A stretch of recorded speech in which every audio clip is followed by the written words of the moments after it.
De nuevo, muchas gracias a todas las senadoras y los senadores por permitirme acudir a este diálogo republicano que está enmarcado en nuestra Constitución General de la República. Quisiera brevemente dar respuestas a algunos cuestionamientos serios, documentados, que he recibido, y con esa misma seriedad poder dar y aportar la información con la que cuenta el Gobierno de la República. Algunas cuestiones son de diálogo republicano, sobre el tema del reconocimiento de una crisis nacional. Desde el Gobierno de la República no se puede reconocer, afirmar o siquiera suponer que existe una crisis nacional. Tenemos un país con problemas, con muchísimos problemas, con retos formidables hacia adelante y con un enorme esfuerzo de millones de mexicanos que pensar o suponer que están en crisis es menospreciar su esfuerzo. De organizaciones civiles, de instituciones, de cientos de corporaciones, de sistemas de salud, de sistema educativo, de sistema de protección civil, que le han costado transversalmente al país muchos lustros de esfuerzo y que desde luego hay retos formidables que hay que analizar críticamente, hay que reconocer qué es lo que no está funcionando o qué pudo haber sucedido o qué pudo haberse cambiado y debe de cambiarse y hacia dónde tenemos que poner el énfasis. Uno de ellos, desde luego, tiene que ver con la inmunidad. Y mientras no se resuelva ese tema con claridad, con independencia, con certeza hacia la gente, no puede haber seguridad y mucho menos pensar que se resuelven temas como corrupción, parte de la naturaleza humana, que si no hay sanción es una provocación a la repetición de acciones. Yo no entraría a la calificación de casos concretos. Si algo aprendí en mi paso por instancias de procuración de justicia es que un procurador o un ex procurador no especula. Si afirma es porque prueba. Y si no, solicita y exige con claridad que se actúe en los órganos de procuración de justicia, que para eso existe. En relación al tema de protección a periodistas, que sí es un tema que preocupa porque amenaza una de nuestras libertades fundamentales, que es la seguridad de las personas, y la otra, la capacidad para ser libre y expresar lo que uno cree. Desde el inicio de operaciones del mecanismo de protección de periodistas en octubre del 2012 al 31 de agosto del 2018, 900 personas se han incorporado al mecanismo de protección federal, 542 defensoras de derechos humanos y 448 periodistas. De ahí se han otorgado 365 medidas de protección en materia de infraestructura para la protección y 2.995 acciones de coordinación. Este año 2018 es el año en que se ha dotado de mayor monto de recursos para el mecanismo de protección de periodistas, que es 200 millones de pesos, y fue insuficiente. Y se tendrá que reponer ese fideicomiso que existe, ese fondo, en esta semana, una vez que se ha reabierto el sistema en Hacienda y no esté en riesgo la continuidad de los recursos para apoyo a este importante programa que representa mucho para todos. En relación a César Duarte y algunos otros casos donde autoridades estatales han estado involucradas en asuntos que tienen que ver con procuración de justicia y persecución de delitos. De las 15 órdenes de aprehensión que se han solicitado para la extradición de César Duarte, 10 órdenes del fuero común fueron entregadas en 2017 por el gobierno de Chihuahua. se han entregado ya en este momento más de 12 solicitudes de extradición. Los delitos por los que se ha acusado al exgobernador César Duarte son delitos que por la propia ley son delitos no graves. Es decir, si fuese el resultado de enfrentar un procedimiento penal, lo podría enfrentar en libertad. ¿Qué significa? Que la tramitación que está obligada a la Federación para entregar una solicitud de extradición al Departamento de Estado norteamericano pasa por un principio de equivalencia de qué tipo de delito es. Y sobre eso la calificación se hace y se sigue el procedimiento. No es una detención inmediata con fin de extradición, porque el propio delito por el cual se le acusa en la instancia, en el estado de origen, es un delito no grave. ¿Qué le corresponde al Departamento de Estado norteamericano? Procesarlo. Ahí está, y creo que debemos de hacer un esfuerzo para transparentar más esta información y que pueda, sobre todo a la sociedad de Chihuahua, dejar constancia clara de qué está ocurriendo en este caso en particular. Los mecanismos y el sistema de protección de niñas y niños y adolescentes no está degradado. Es un órgano desconcentrado que tiene capacidad de actuación autónoma. La propia naturaleza de los órganos desconcentrados en materia administrativa están hechos para que funcionen con el apoyo que requiera de la autoridad central, pero para que no se subordinen y esperen que todo momento sea la autoridad superior la que determine qué tiene que hacer. Ese mecanismo funciona, se está trabajando en él, y ahí se publica periódicamente lo que se está haciendo junto con otras medidas transversales. ¿Qué sucede con el tema de los migrantes? Y es un tema que se ha repetido constantemente en las respetuosas y amables preguntas que han formulado. Existe nuestra legislación que tiene que ver con una ley general de población. Esta Ley General de Población establece requisitos para el otorgamiento de visas humanitarias, que no necesitan visa, así lo señala la ley, aquellos extranjeros que se ubiquen en alguno de los siguientes supuestos: que sean solicitantes de condición de refugiado, de protección complementaria y de la determinación de apátrida, o por razones humanitarias o causas de fuerza mayor. No existe connacional hondureño que se encuentre en esta condición.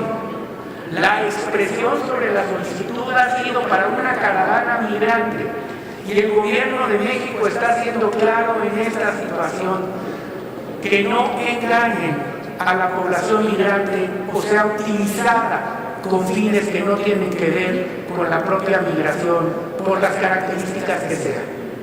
El ir y adentrarse en una caravana sin recursos, sin documentación, con menores no acompañados o con menores acompañados en condición de vulnerabilidad es un enorme riesgo. Más cuando tenemos los países del Triángulo Norte de Centroamérica y México la misma posición de respeto a los derechos humanos de los migrantes frente a actitudes que se pueden interpretar como xenófobas de parte del vecino norteamericano y que tienen aplicación de sus leyes al respeto a esa aplicación, y no significa que no haya condena a los resultados de esa política que es separación de familias. Eso es lo que se ha estado encargando de decir y de señalar el gobierno mexicano constantemente, de que venir a un país sin la documentación necesaria, siendo objeto de un movimiento que no tiene como una finalidad específica la migración, sino la propia caravana en condición de vulnerabilidad, sí es un riesgo para la población y se tiene que advertir. Y cuando entran al territorio nacional, gozan de las garantías que da nuestra Constitución, con todos los problemas que eso significa. En el transcurso y recorrido, sea en tren, sea en camión, sea por tierra, para poder otorgar alimento, las casas de refugio, la vigilancia respectiva, el diálogo con los líderes, y no ha habido una sola que no haya llegado a su destino, muchos de ellos Tijuana o Tamaulipas, con muchas vejaciones. Quiero dejar firme la posición del gobierno de México de un rechazo absoluto a cualquier posición xenófoba que pretenda separar a familias, así sea la aplicación de la ley de un país, si esta no se apega al respeto de derechos humanos. Y y menos separar familias. El gobierno mexicano actuará en consecuencia en esta circunstancia. Sobre el tema de este informe y la política que se debe seguir y se ha seguido en materia de derechos humanos, no es una política que haya comenzado en este sexenio. En el año 2011, la 63ª legislatura aprobó la reforma constitucional en materia de derechos humanos más importante que se ha dado en el país en los últimos 20 años. Lo sé porque la bancada a la que orgullosamente pertenecí, que es la del Partido Revolucionario Institucional, la apoyó, la impulsó y la hizo vigente y posible. Su servidor era presidente de la Comisión de Derechos Humanos de la Cámara de Diputados. Esa política de derechos humanos que implicó la construcción de distintos ordenamientos normativos en legislación secundaria, hoy se empieza apenas a aplicar. Solo en materia de desapariciones forzadas o desapariciones por particulares, la legislación fue promulgada apenas este año, el 16 de enero. Y tiene que empezar a aplicar transversalmente porque es la construcción de sistemas que se tienen que hacer y de comisiones intersecretariales tanto en la Federación como en los estados.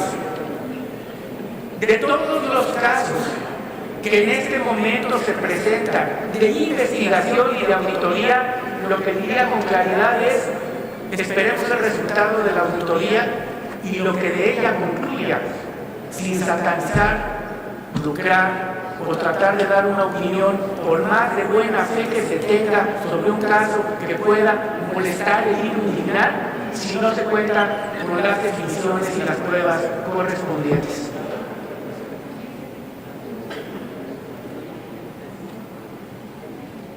Sé que la senadora ministra Renata ha dejado claramente señalado que quedan varias preguntas por responder que no alcanzaba por tiempo, y con mucho gusto, tal como lo establecen también los reglamentos, las reglas, las prácticas parlamentarias y la Constitución, si las formulan y nos las hacen llegar de inmediato a través de la mesa directiva, que es el conducto que se tiene que seguir, daremos respuesta a ellas de forma puntual. Con respecto al paisano senador don Juan Cepeda, lo que el martes 9 de octubre su servidor declaró es un hecho importante, trascendente de lo que implica un primer esfuerzo en un tema muy doloroso, que es el tema de las desapariciones forzosas y el no encontrar a familiares desaparecidos desde hace lustros. El esfuerzo consistió en lo siguiente, y el coordinador de la bancada a la cual pertenece el senador lo sabe y lo conoce muy bien, porque él fue promotor de un sistema similar y la presentación de una iniciativa apenas la semana pasada al respecto. La ley se aprobó el 16 de enero. Se tuvo que esperar un tiempo a que el Senado de la República aprobara quién era el comisionado encargado de búsqueda de personas. De ahí la misma ley señala que a través de una amplia consulta debía constituirse el Consejo Técnico. Eso tomó por lo menos otro mes más. Y de ahí empezar a establecer los mecanismos de funcionamiento. En lo que se ha trabajado es primero tener un registro nacional de personas que se hayan denunciado como desaparecidas y que la ley no distingue entre ausentes, que pueden ser voluntariamente, o desaparecidos de manera forzosa. El número que se dio de 37,000 y un poco más tiene que ver con lo que dice la ley: contar por primera vez con un registro y de ahí tener que empezar a depurar datos ya con nombre y apellido. Y es un esfuerzo que se tiene que hacer. En los colectivos de personas desaparecidas y en las familias, lo que encontramos son historias de dolor.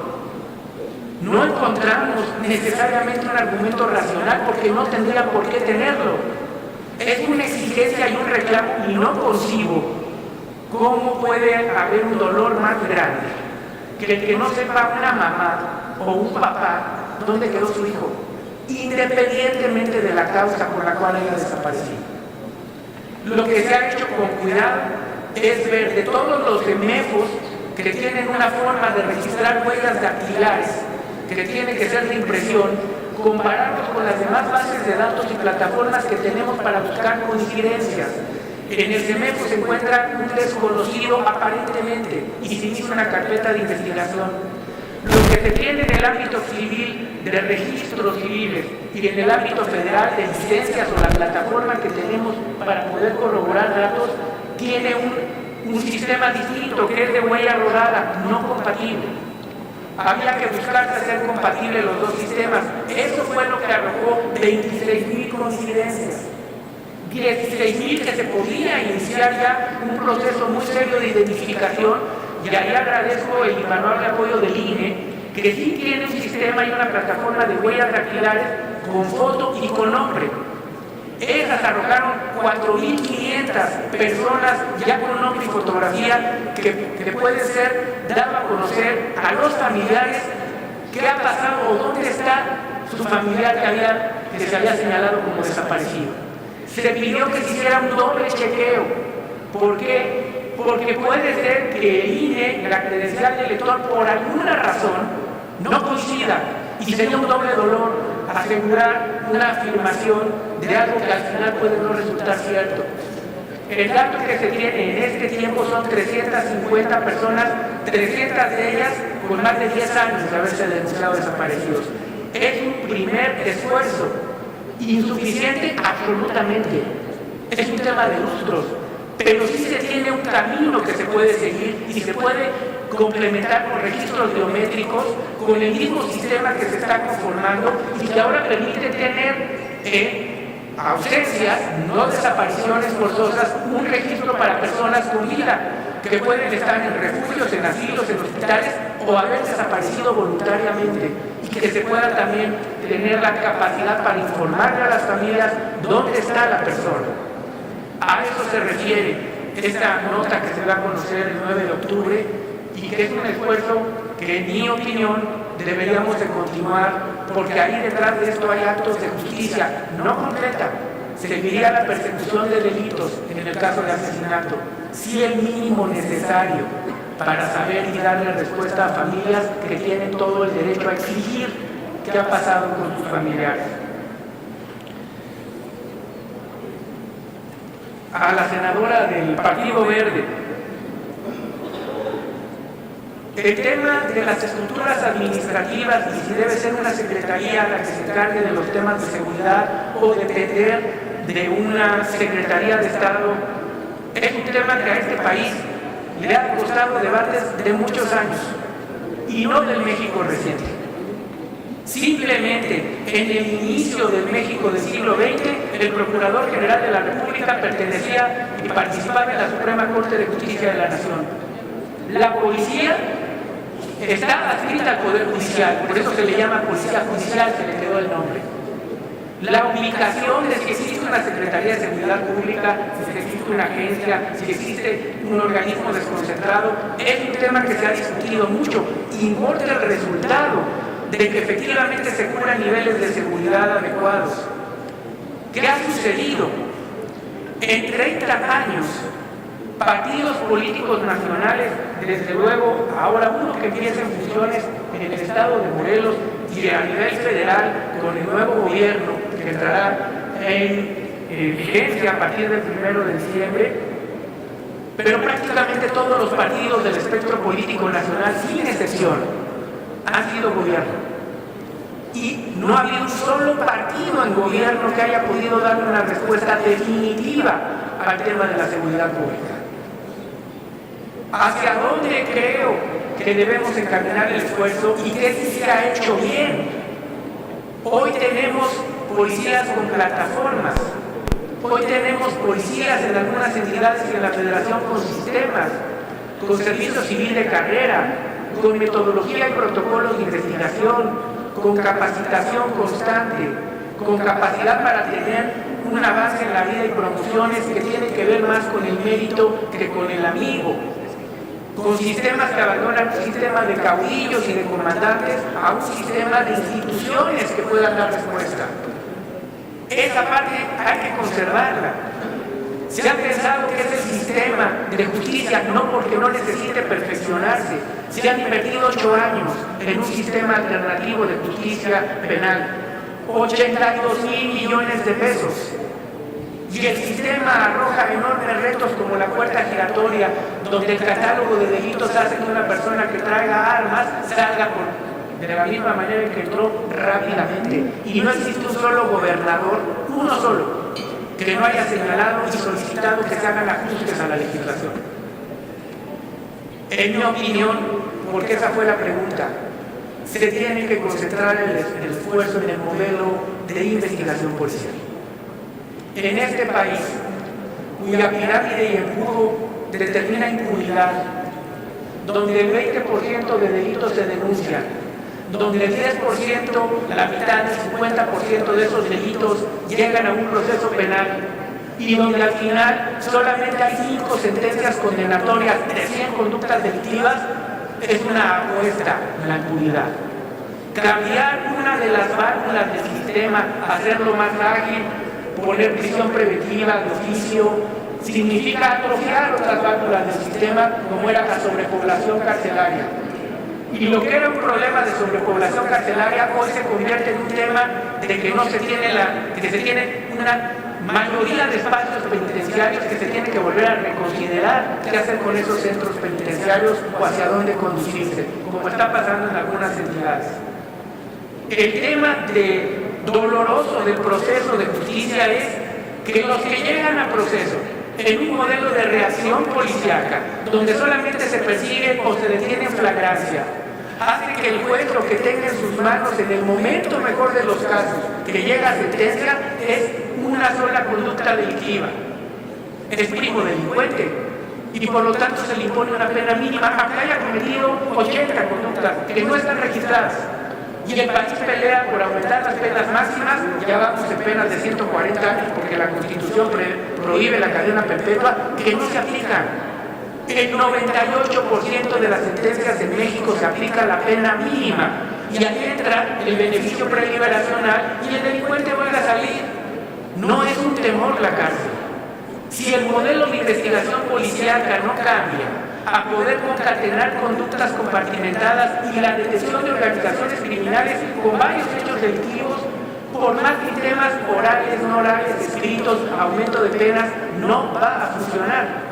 Y es una tarea pendiente de todos, sin tratar de señalar culpas o errores. Así está el sistema.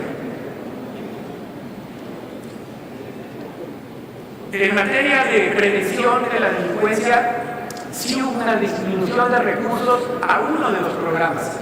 La disminución no obedeció a un capricho de parte de la autoridad del Ejecutivo Federal.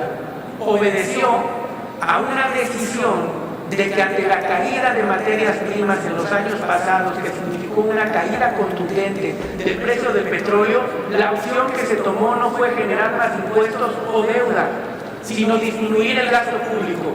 Y esto constituyó más de 3 puntos del PIB, que lo hizo el gobierno federal sin detrimento del presupuesto de los estados. Y significa, en palabras llanas, priorizar. Y los programas de prevención de la delincuencia no solamente están en este programa que se disminuyó y no se perdió, se otorgaron 300 millones de pesos por año, sino se fortalecieron otros programas transversales que permiten seguir atacando el tema de la prevención primaria de la delincuencia, que es con parques públicos, con labores educativas. La Ciudad de México lo hace y lo hace además muy bien. Y poner mayor énfasis en la prevención secundaria, que es la persecución inicial de la comisión de delitos y en la capacitación de la policía de proximidad. Los resultados son insuficientes, pero no por una desaparición de un programa o un menosprecio, sino por razones que están documentadas y existen el porqué. Sí duele a la senadora Kempis de Movimiento Ciudadano y duele la cifra de personas desaparecidas. Detrás de cada historia de un desaparecido es una historia de dolor, de exigencia, y es real. La pregunta es: ¿por qué se siguió